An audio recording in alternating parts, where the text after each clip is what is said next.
Hey everybody, this is Dan Keldsen with Next Future Today, and my guest was Alan Cassinelli, who is the brand and product marketing manager at Blaze.ai. This is about how to become a guest on podcasts. In this case, I reached out to him because I had heard about his process for promoting somebody, yourself or your CEO in this case, as a guest on podcasts, and why you would do that for thought leadership purposes, for any number of purposes that I don't want to give away. One thing that I found really interesting, Alan's very systematic, which I appreciate, and nicely packaged what his process looks like. Very, very understandable. So I can understand why he's such a good marketer. Super good at video, by the way. Look at his videos that he's doing for Blaze.ai.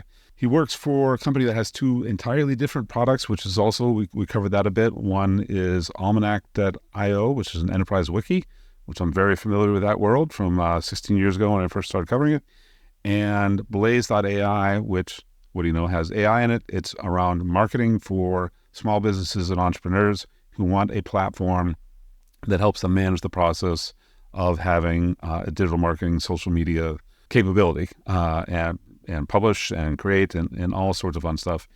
Totally different brands. We talk about branding, personal branding from a podcast guest standpoint, branding for your business, the two very different brand approaches to Almanac and Blaze.ai, which was sort of a side conversation from my original intention, but really, really interesting on how to manage the two very, very different brands.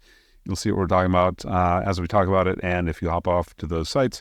But I really enjoyed this. I think if you were wondering if being a host and having your own podcast was maybe not the right path, you might be right. Maybe you should be a guest. But how do you do that? And how do you manage the process? And how do you look for opportunities to be a guest and make a pitch successfully so that you can deliver on being a great guest and delivering good value to the audience and the podcast host?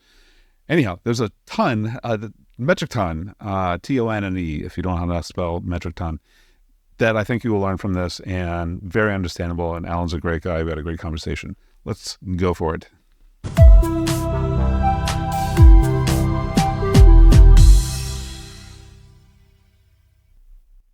Alan, it is so wonderful to catch up with you again. We had a chat a week or two ago, I guess, when we first met, and welcome to Next Future Today. So glad to have you on as a guest. Thanks for having me. And I found you because of Dave Gerhardt, bless him, and his Exit 5 marketer community, which for people that don't know about that, it's all about B2B marketing.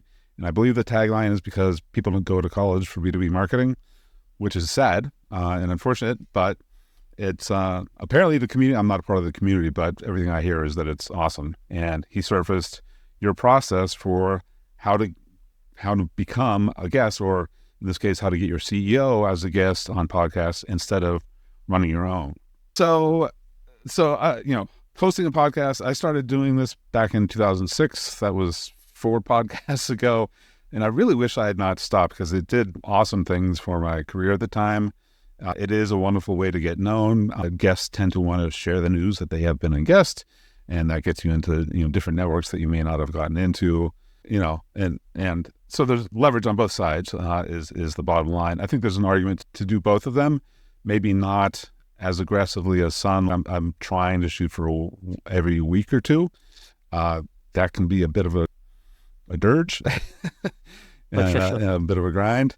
So, doing a guest play seems like a lot of sense. Couple things I want to hit right off the bat before we get into your process, which is your video that was like 11 minutes that runs through the process, wonderfully succinct, really well produced. I definitely need to talk to you about who's doing the help on the editing there, because it looks awesome, really clean. How do you decide who should be the guest? In your situation, the goal was to get the CEO on as a guest. But if you were, there's some situations where there's a VP of marketing or a CMO or a chief product officer or somebody. There's lots of reasons to have almost anybody in the company necessarily as a guest. Yeah. So how do you go about deciding that beyond what you just the CEO? Did the CEO want it and you made it happen, or how did it actually play in this situation? Sure. Yeah. I think there's a couple of things to consider. One is definitely who is the best well-spoken and just like a good speaker, because that with podcasts, that makes the biggest difference. You can have somebody who's super knowledgeable and super technical about something, but if they can't speak well to it, it's not going to make for a great podcast. I'd say that's number one. Number two, I'd say usually seniority.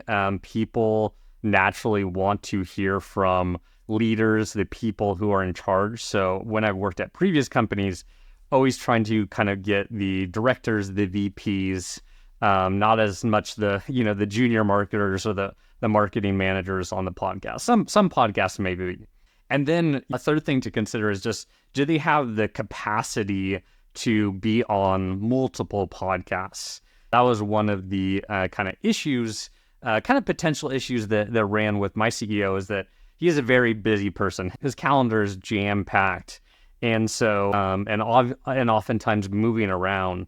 So kind of finding space to not only carve out time for recording the podcast, but just kind of prepping and getting in the right headspace for recording a podcast. If they can't commit to that, that can be really challenging, especially for a person like myself, where I was booking my CEO on other people's podcasts, kind of working between multiple calendars and assistants. So that's something to think about. But I think I ultimately think that, anybody can be on a podcast and pitch yourself. Each person kind of has a different perspective. I have a different perspective than my CEO. With the pitches that I was doing for him, he had much more knowledgeable information about the philosophy that we were pitching at the time, and so it really made sense for him to do it. But in my current role, talking about marketing, I'm a marketer. I've been doing it for over 10 years.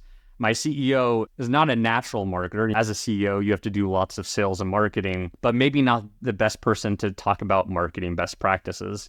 So in that regards, it might be better for me to be on a podcast like that. As far as prep goes, and we'll get into the full process that we outlined before, what is it that you do you try to outline like a general flow on what you think the CEO should talk about? Do you rehearse it? There's some, I don't think small companies do this, but large companies are known for doing media training where it's like a boot camp, and like never react to a surprise question. There's all sorts of things like that, which I've never done and I'd probably be terrible at. But what's the kind of prep work that you do? We'll talk about the offer in a moment, but as far as just getting in the right headspace to have a story to tell or a certain order of things you might want to come up with, what's the sort of thought process there, maybe before you even bother trying to find somebody to get them as a guest on?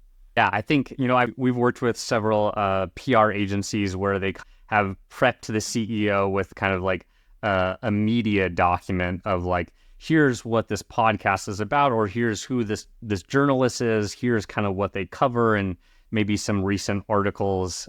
Some of that media training, I think, is maybe a little bit of media training is helpful, but we're not being grilled on CNBC about financials and, but in terms of like preparing for a podcast, what I did for my CEO, Adam, was usually just kind of bullet points of like what I pitched them on, if it was to make sure that he knew what I had pitched the podcaster on, and then just kind of the bullet points that we had discussed that was as part of our offer of like what we want to talk about, what points that we think would really resonate with this audience. Usually I was more of the expert on the podcast and kind of who their audience is and what they talked about. So making sure that I was able to convey that to them. And then, as a marketer, I always kind of want to make sure that he includes some sort of like call to action at the end, or make sure that he is remembering that we want feedback on this thing that we produced, or we're looking for more people. So making sure to include that just in a loose bullet form way, so that he could, remember to include that and make sure that when you have this opportunity, you are taking full advantage of it. So let's talk about your process. So if I have it right, so there's 4 stages: research, develop an offer, outreach, and following up. As somebody who loves to do research, what's involved in research when you're pitching to be a guest on as many podcasts as possible, potentially? Yeah. Yeah, I think one of the best things that you can do, whether you're trying to get on podcasts or newsletters, or if you want to speak at conferences, or even just become friends with different types of influencers, is to create a database of influential people, properties, websites. And for this process, I use Airtable. So I created an Airtable, and I would put in all the different podcasts that I would find. So I'd search on Spotify, I'd search on Google Podcasts. The top 10, remote work podcasts that I wanted to get my CEO on.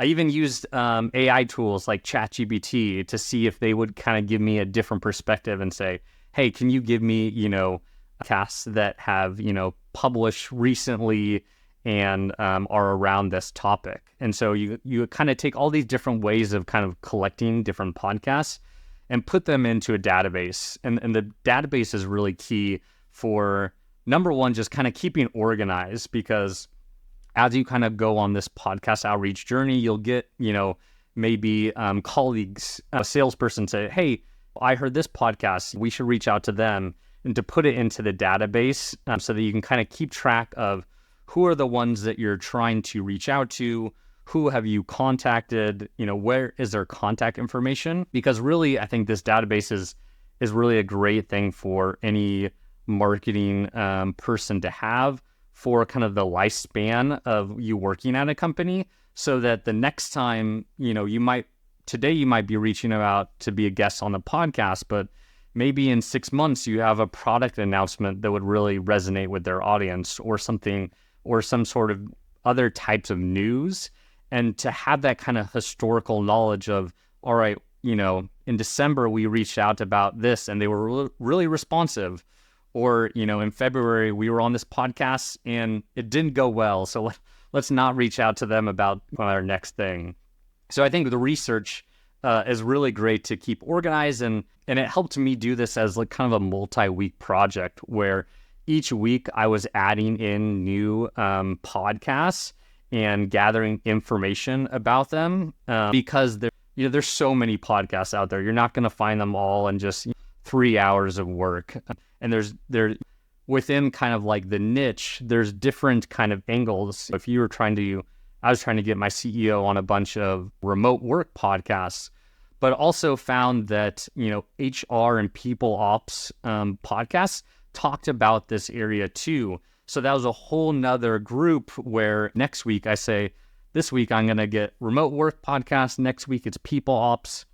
And the next week, maybe it's leadership podcasts, or it's people that are trying to change meeting culture. Within kind of that, there's definitely that Venn diagram of all these different podcasts. And so to keep everything managed, you need some sort of database or spreadsheet to really concentrate your research efforts. Right. And it definitely, it's not like podcasts are the only thing in the world that exists. So exactly. I don't know if people do guest blogging anymore, but that used to be the big thing. So if we put on our marketing hat and think about it in terms of pure marketing language, do you see being a guest on podcasts, is that, to use the funnel analogy, is that top of funnel, middle funnel, bottom of funnel? Is there some new analogy I don't know about because I'm not a full-time marketer? Yeah, where does it fit in there? Yeah, I usually kind of think of it as more of a top of funnel thing. I don't love the funnel analogy either, but I definitely think it's one of the things that when you're doing in marketing, whether you're a marketer or not, you can be an entrepreneur, you can be a founder or freelancer, is that you're trying to get people to know, like, and trust you. And I think that is usually kind of at the top or middle of the funnel. And podcasts are a great way to do that. It's much easier to like someone after listening to them for 20 or 30 minutes rather than just, reading a blog post of theirs. You don't really get as much personality coming from that. And the amount of information that you can get from a podcast is usually, I feel like, 10 times the amount of what people will willingly read a blog post. Our attention spans are so short these days that if you're not really, hooking me in early and enticing me and giving me exactly what I need, people will eject pretty early. So one of the things that you mentioned in your video and in the write-up of your process is scouting out other CEOs, influencers, or authors, or really well-known people that, in my language, smell like the kind of audience that you'd like to be in front of. Do you hunt for, like, there's always like this, I don't know, there's a potential conflict. Like, do you go to podcasts or blogs or whatever that happen to love your competitors, and do you want to be there or not, right? It's like, how do you think about that sort of mix between, I definitely want to be here because that's where people that I know are super influential, have written books, 15 books, sold 100 million copies of their book, whatever, versus no, never. Yeah, I definitely think, one of those tactics was, finding the CEO of our competitor, putting him into Spotify and filtering it by podcast and seeing all the podcasts that he had been on. And I definitely reached out to all those podcasts because if we are competitors, fairly closely overlapping, then that audience is probably also interested in what our CEO, has to say, or at least the audience is. The podcast hosts might not be interested, and that's where it's a little bit tricky, where they don't want to have, competing podcasts or competing, CEOs going, back and forth with each other. But I definitely think it is a good tactic. And if it's not the CEO, it's maybe, a popular blogger or influencer or consultant who has been on, lots of podcasts, can kind of give you hints of discovering all the podcasts. Because like I mentioned, there's so many out there. You don't know what you don't know in terms of all the podcasts. So it can be kind of a way to find these different veins of podcasts that might lead you into those kind of different categories, like the leadership podcasts or kind of the HR podcasts. Yeah. Okay. So let's switch a little bit to continue on the process. So developing an offer, the bottom line is, podcast host or their audience going to care if your CEO or whoever shows up as a guest. So how do you determine, like, you don't want to create an offer from scratch, I'm assuming, every damn time that you pitch it to a potential podcast. Is that, do you have sort of a core? How long did it take for you to work out what that offer actually was till you're happy with it? Yeah, we kind of created a document, my CEO and I brainstorming of, like, all right, what are things that he could talk about? Are areas where he has, like, really deep knowledge that is, unique to him and would be like a great story. So for him, he went to Harvard Business School. He had interned in the White House. These are things that not everybody has done, as well as, here's these kind of like philosophies that he believes in, as well as, as a company, we had been really embrace asynchronous work. And so, we only had like one meeting a day, maybe 2 meetings a day, which is, very different than a lot of other, organizations. So we really had some unique story to tell. And I think unique is really in there because that's what people are really craving for. They want the new, interesting. They don't want to hear what they already know. And what are things that Adam could really talk about. So we kind of brainstormed these ideas, and then I kind of wrote them into, I think it was maybe, 2, 3, or 4 sentences, really concise pitch of like, here is, why Adam is the right person to talk about this. Here's why he's, uniquely qualified. And here's some kind of tidbits of interesting stories that we could kind of pull out of that. So from that, we kind of had this document with I think it was about 4 or 5 different offers. And then depending on the podcast, what the podcast was talking about, I would pitch them on, 1 or potentially 2 offers and say, here's, if you're looking for guests for your podcast, I'd like to suggest my CEO, Adam. here's my pitch, or here's the 2 things that I think he could talk about on your podcast that would be really relevant to your audience. And for our company at the time, Almanac, we were pitching a philosophy of how work should be done. And so, COVID hit, everybody went remote, and nobody really knew how to do remote work. Versus our company had been working remotely for several years. We kind of had this philosophy of, here's how remote teams should operate. They should, work asynchronously. They should set deadlines. They should have certain ways of doing this that the team can embrace. And so we called this the modern method. And so my pitch, primarily when I was pitching Adam, was to say, we have this philosophy that we think how work should be done, and we'd love to have Adam on the podcast to talk about it and discuss it and, push back on it. We love feedback on it of like, does this really work? And it wasn't really selling our company or our solution, but it was kind of selling our philosophy. And we got a lot of great response to that kind of pitch, that we're not just selling you, hey, you should use Almanac to help your remote team. It was more this tool agnostic for how it should work. Yeah, and when I saw the modern work method, so when I first read your process, it didn't include a mention of the modern work method, but in your video you talk about it. And when I hopped over and took a look at the Almanac site and that whole write-up, I was like, oh, I miss this. I spent a lot of time in the Enterprise 2.0 world, which became the social enterprise, which social business, all sorts of terms. I think this was pre-Slack, it's sort of the upright. I think I was one of the first industry analysts that ever covered wikis, and everybody thought it was insane. Like, why would you talk about a wiki as a thing that anybody would take seriously in a business?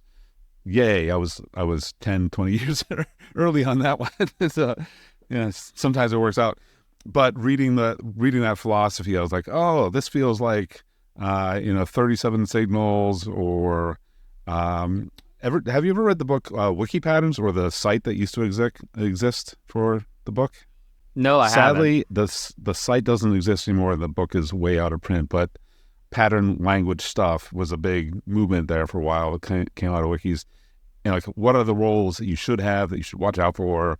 What are the kinds of practices that you should have, or anti-patterns on how not to do work? Like, this meeting could have been an email, that kind of thing. I meant to ask this earlier. So did the method exist before you started doing these pitches, or was it created as part of the process of going through this exercise? Yeah, it was, I think we published it probably about midway through it. So at first we had, what I was pitching was like, we've created this philosophy. We have it in a draft state right here. Take a look. So it would also kind of had that idea of, we are giving you exclusive look at exclusive access to something that we haven't published yet. And, podcasters and journalists and everybody loves exclusives. Right. So that was kind of one way we were kind of teasing it. And then once we did launch it, we say, hey, we just launched this. We've gotten great feedback from, these types of people. Would you be interested in having Adam on your podcast to talk about it? We're going to start running out of time here pretty quick. We have covered outreach and follow-up, but I think we have talked about it during the course of this. So I don't think we need to beat that over the head. So you've done this. Was that for Almanac as a /product? Because this was pre-Blaze, right? Our company, our company has 2 products, Blaze.ai and Almanac. And so Blaze kind of spun out of Almanac. So this whole process that we've been talking about, that was focused on Almanac, correct? Yes. The wiki, the enterprise wiki. Have you considered are you planning on doing that for Blaze as well? Because they're very different beasts from the outside. I like both of them, but they're very different. Yeah. Blaze definitely targeted at entrepreneurs and small business as a marketing AI tool for solo marketers and entrepreneurs. And so it's a different playbook where it has to, the product solution has to be like really, much more of a consumer type of tool that people have to see value from right away. Whereas Almanac is much more of a kind of B2B enterprise selling motion where you kind of needed to get people to believe what you believe in our philosophy, and then you kind of needed thought leadership to kind of get them on board with that. I think with Blaze, it's probably not as needed to do that sort of kind of building, but I definitely do believe podcasts could be great for Blaze. We haven't really invested in podcasts quite yet. One of the reasons why is our CEO is not a traditional marketer. And so he doesn't have that huge marketing background. So it might ended up being myself as somebody who both, is very experienced in marketing and very experienced in AI. And I've worked at small businesses. And so I can, I might be the better spokesperson for kind of the Blaze story at podcasts. So one thing I like to ask to make sure I haven't missed anything comes from my consulting days. Was there anything that you wanted to talk about that you're surprised we didn't talk about and want to sneak in here? The one thing that we did mention with podcasts that can really help you for people that are listening who want to be on podcasts. One of the best things that I did was create a document to sell Adam as a great podcast guest.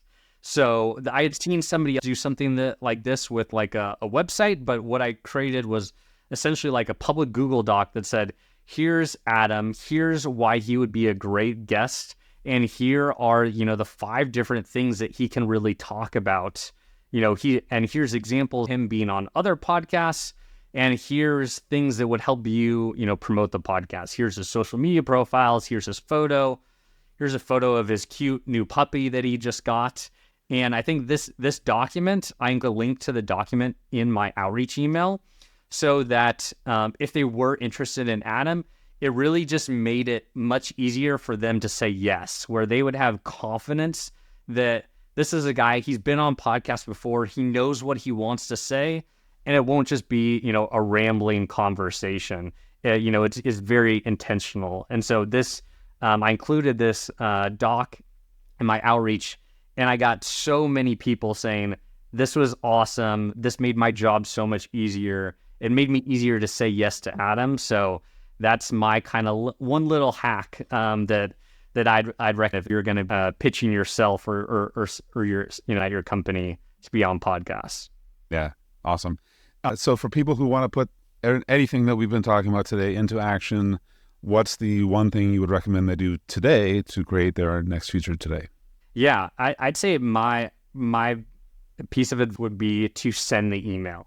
Sometimes people get really worked out and just like don't send the email, as like hit send, and like what's probably going to happen is you won't get any reply, which is not the worst thing ever. So there's really no date to sending the email because you never know what opportunities can happen. And so my advice is don't overthink. I'm definitely a proponent of action and moving fast. So send the email, send it right after listening to this, send an email to 5 podcasts that you think you'd be a great guest on, and you never know, happen. Right. Doesn't hurt to drop names of podcasts that you've already been on, or if you hosted your own, who you've interviewed, things like that too. So like once I did my first podcast 18 years ago, somehow, then I could reference that, hey, I just talked to fill in the blank, and that's neat. That's one thing I definitely like about the hosting side is if you can pitch that, look, you're in good company. If you're on as a guest, and by the way, I care enough to reach out to you to tap into your expertise, and I wouldn't bother doing that if I didn't think it was going to actually be of use to anybody. I think that's a nice play on that side. Also reference where you've already been a guest, where you've written, books, all that kind of stuff, the modern work method, all that kind of stuff that, again, make it easy for people to say, okay, this is not going to be a waste of my time. And even better, this is going to be valuable to me and my audience. So make it easy, for God's sakes. And there's some substance behind that idea. It's not just like, oh, I've got this philosophy, I'd love for you to hear about it. here you can go read about all the work that we put, 6 months that we've put into this philosophy and really dig into it. And then it makes for, a better conversation. Yeah. Awesome. What's the best way for people to get a hold of you and URLs for Blaze and Almanac? Sure. Yeah. You can find me on LinkedIn, search Alan Cassinelli. Check out Blaze Blaze.ai if you are an entrepreneur, small business owner, and want to use AI in your marketing, or almanac.io if you work at a remote company and want a better way of collaborating together. Right now, I'm doing a bunch of work for Blaze on YouTube. So if you search Blaze AI in YouTube, you'll see my beautiful face show up in many different of thumbnails to you how to use Blaze as well as marketing kind of best practices, how to get on podcasts, the importance of branding, how to do email marketing. So I've been investing a lot in YouTube, and it's been pretty fun. Awesome. Well, thanks, Alan. I'm so glad we were able to have this conversation. Really had a lot of fun. And thank you for making that playbook so straightforward. And again, the plug for the video where you actually walk through it all and show off like the Airtable screens and things like that. It's really well done. And I love learning from things that have already been packaged that I don't have to think too much about to understand it, take advantage of it. And just really appreciate what you've shared with the world. I look forward to finding more. Yeah. Thanks so much. This has been great. And if anybody is listening, puts this playbook into action, I would love to hear the results and how it's worked. So shoot me a message on LinkedIn. And thanks, Dan. This has been super fun. Awesome. And everybody who's been listening and watching, make sure that you take a step on creating your next feature today. Cheers.